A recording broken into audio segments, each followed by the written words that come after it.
What's up, beautiful people? So today we're going to be checking out a video about Justin Trudeau shuffling or resetting his government or his cabinet. People are concerned if this is going to be for the, should I say, betterment? Is there a word like that?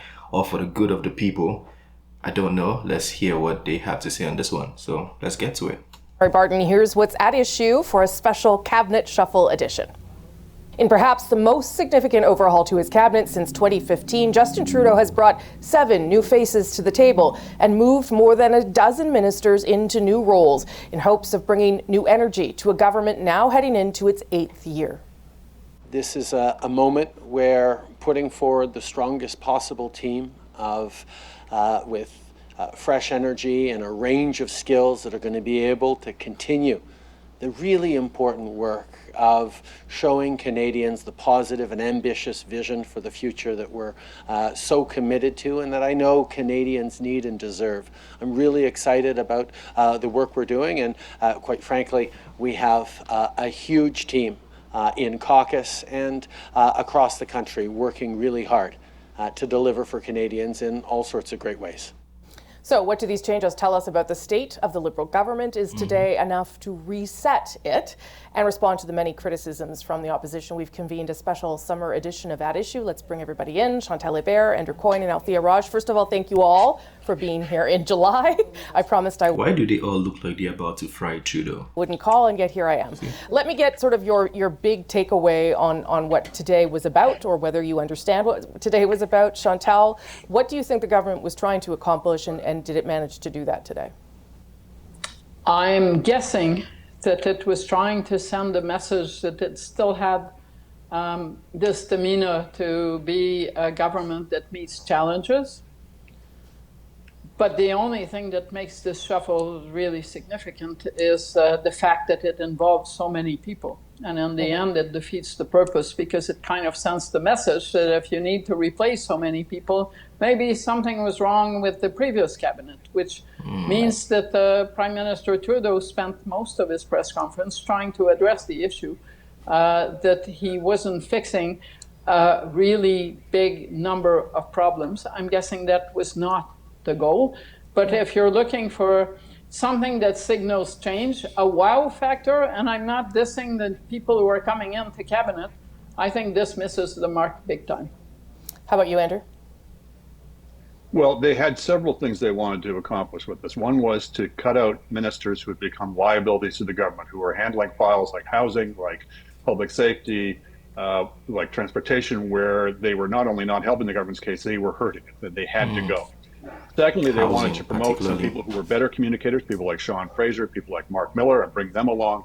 Thirdly, I think they wanted to try to shore up an image of competence, which has been badly damaged by some of these files. So moving people like Anita Anand into Treasury Board, or Jean-Yves Duclos into procurement, I think those are steady hands. I think that was supposed to be done.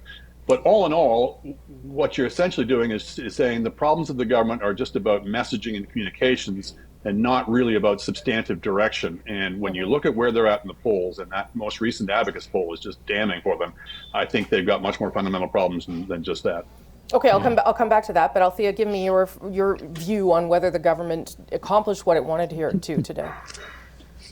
Well, it's too early to tell.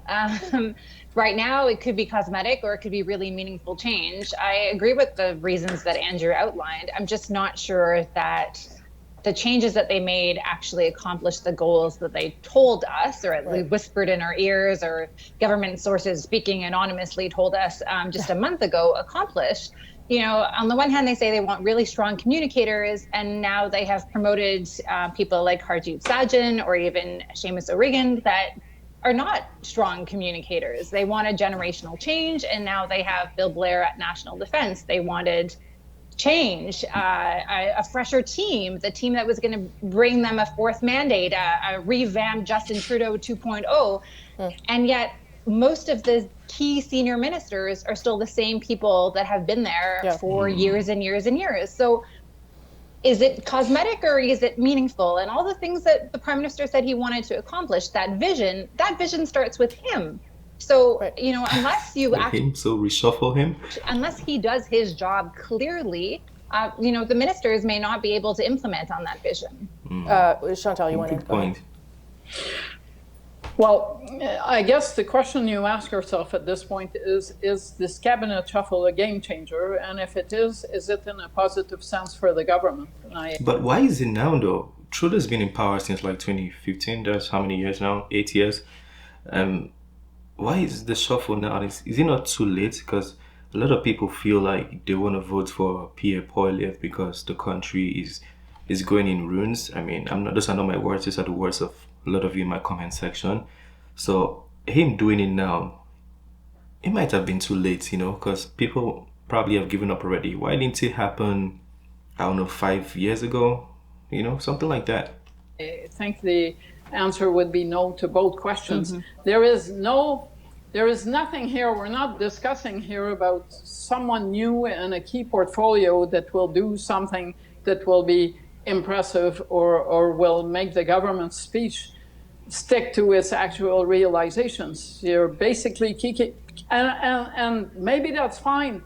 You're keeping the same people in the senior positions. But if you're doing that, why in the world are you playing this game of musical chair? And I would argue that for most people who do not follow politics every day, or even for those who do, most of the people who got dumped and most of the people who were brought in are totally unknown. Yeah, there seemed to be a desire, Andrew, to shift the government to the economy, to talk about it more, affordability, housing, Sean Fraser, that makes sense. But the key economic portfolios, with the exception of Anita Anand, remain with the same people. So I'm not sure I see how that's going to play out in real time. Well, I agree with that it's not just it's the same people, it's the same basic approach. So until we see evidence that the government is going to change its approach, I come back to this Abacus poll.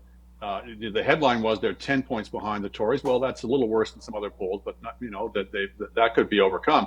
But when you start drilling into what are the issues that are most on people's minds, it's health, it's inflation, it's the economy, and on all these issues for people who say those are their top issues, the government trails badly. They're in third on health, they're in third, I believe, on housing.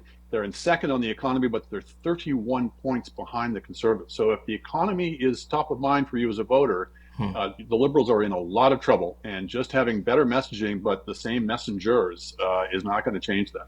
Althea? Well, 31 points behind the Conservative. I just thought I should emphasize that. I think we need to talk about two different things. So one is, yes, ministers doing their job, and it's a little bit too early to know how they're going to do. But the other thing is about political ministers playing a bigger part. And there, I think Sean Fraser being the key minister in Nova Scotia, and basically in Atlantic Canada and taking more of a role is interesting to see. Tara Beach out in British Columbia, perhaps he's going to be the Liberals' bright new light in 2025 and beyond. So I think there's more layers to the shuffle. Yep. On the economic stuff that Andrew was pointing out, I see that through a leadership lens. I think Anita Anand wanted an economic portfolio, and she got Treasury Board, which I'm not sure is a blessing because it's a very internally focused department, not a lot of public facing communications, and when it is, it's usually bad news. And then is she going to be the one making cuts? Is she going to be the minister of austerity? I don't know that was a good move for her. Jean-Yves Duclos was trying to pitch his change. He's going to procurement as an economic promotion as well. That's a big economic portfolio. But again, that it's the same. It's still the same. It's like cosmetically at the fringes, we have all these, how to say it, like, how to say it to be politically correct. People who come from ethnic communities who might be good fundraisers in those communities have now made it into cabinet, for the exception that we are losing two Italian cabinet ministers who are quite important. But they... Yep. Is that it? Like, the narrative of the shuffle is not clear to me. Chantal. So every time I've covered a third-term government, that didn't happen very often, or one that was on the way out, sometimes second term, and people like us were looking for meaning in that big cabinet shuffle that was a reset. It didn't end well. I'll just leave it there. And Andrew, I'll end with you then.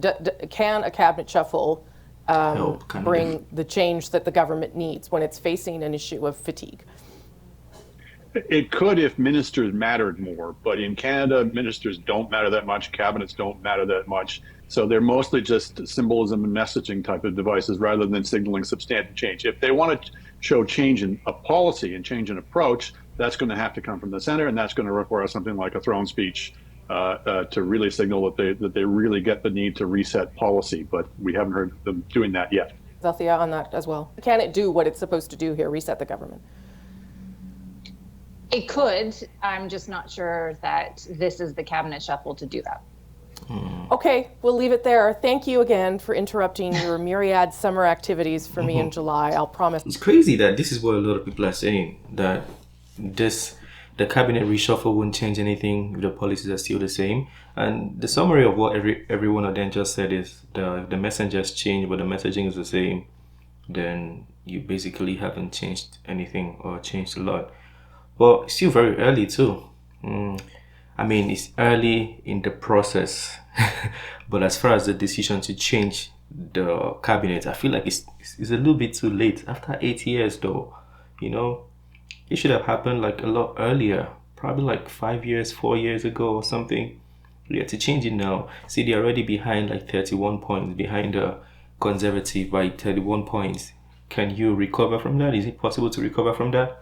A lot of people, like I keep saying, in my comment section, I haven't seen anybody say go Trudeau or Trudeau for Prime Minister. People are always saying go Pierre or go Poilievre. That's what I'm always hearing or I'm always reading in the comment section, which is, you know, is unfortunate that they're choosing to do it now.